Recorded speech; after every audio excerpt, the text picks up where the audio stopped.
నమస్కారం. మీ విజయ్ కుమార్ కంట. ఇవాళ రోజుల్లో ఎక్కువగా మనం గమనిస్తున్నటువంటి అంశం సైబర్ నేరాలు. చాలా వరకు చాలామంది లక్షల్లో డబ్బులు పోగొట్టుకుంటున్నారు. మీకు ఫలానా దాంట్లో ఫలానా డబ్బు వచ్చిందనో, వెంటనే కొంత డబ్బు జమ చేయమనో చెప్పటం, మీరేమో నమ్మి మోసపోయి ఆ డబ్బు కట్టడం, ఆ తర్వాత ఆ నెంబరు ఉండదు, ఆ అకౌంట్ కూడా ఉండదు. ఇదొక నేరం. మరి ఇంకొక నేరం ఏంటంటే, మీకు ఫోన్ చేస్తాడు. ఫోన్ చేసి మీకు పలానా పార్సెల్ వచ్చింది, తీరా చెక్ చేస్తే దాంట్లో డ్రగ్స్ ఉన్నాయని తెలిసింది, వాళ్ళు కేసు పెడతా ఉంటున్నారు, మీరేంత ఇవ్వండి అని లక్షలు వసూలు చేసినటువంటి పరిస్థితులు ఉన్నాయి.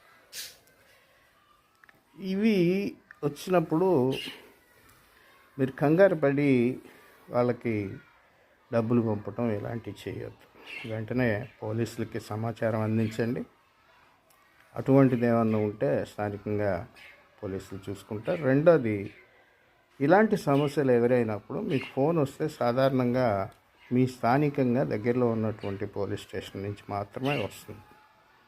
వచ్చి మీ మీద ఈ అభియోగం ఉంది, ఒకసారి రండి అంటారు, లేదా వాళ్ళే వస్తారు. ఈ డిజిటల్ అరెస్టులు ఇవన్నీ కూడా ఫేక్. డీజీపీ తిరుమలరావు గారు కూడా ఈ మధ్య దీన్ని ప్రకటించారు.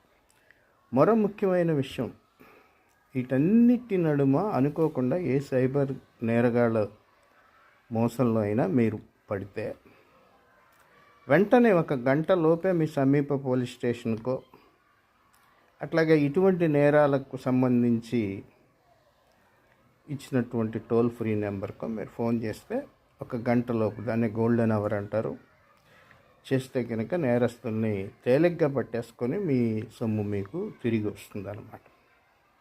కాబట్టి ఈ దిశలో కూడా మీరు జాగ్రత్తగా ఉండండి, దయచేసి నమ్మకండి.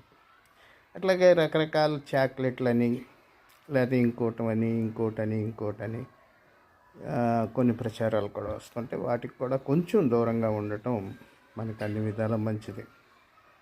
బజార్లో 10 రూపాయలకి దొరికే చాక్లెట్కి దానికి ఏదో ముసుగులేసి దానివల్ల ఇది జరుగుతుంది అది జరుగుతుంది అని చెప్పి 1700 పంపమని చెప్పి వస్తూ ఉంటాయి. అటువంటి ఏమీ ఉండవు. ముఖ్యంగా యువత అటువంటి వాటి విషయంలో జాగ్రత్తగా ఉండండి. మీరు వాడిని నమ్మి బుక్ చేసిన తర్వాత మళ్ళీ వాళ్ళు సైబర్ నేరానికి పాల్పడేటువంటి అవకాశాలు ఉన్నాయి. సో సైబర్ నేరాన్ని గంటలోపు పోలీసు